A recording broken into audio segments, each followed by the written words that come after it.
আল্লাহ পাক আরামে সম্মানে জিন্দেগি কাটাতে পারত, সব ছেড়ে দিয়ে মাথার ঘামকে পায়ে ফেলে মানুষের কষ্টে ধরে ধরে ধরে ধরে রাত বিরোধ ঘুরে ফেরাচ্ছে আপনার সৃষ্টি সেবার জন্যে, আপনার মাতৃভূমি আমাদের মাতৃভূমি সেবার জন্যে। তাই আল্লাহ আপনার কাছে দোয়া চাই বড় ভাই হয়ে আমার ছোট ভাই নওশাদকে আল্লাহ অনেক বড় রাজ ক্ষমতা দান করবেন, একদিন যেন সর্বধর্ম মানুষের চোখের পানি মুছাতে পারে। আল্লাহ এই গরিব গুণের উপরে একদল মানুষ শোষণ চালাচ্ছে, তাদের হাত থেকে যেন আমার ছোট ভাই এই অসহায় গুণকে বাঁচাতে পারে,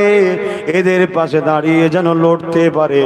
লাহু মুলকুস সামাওয়াতি ওয়াল আরদ, জমিন আসমানের বাদশাহী তো আপনার হাতে, তাই আপনার কাছে ভিক্ষা চাই আল্লাহ আমার ছোট ভাইকে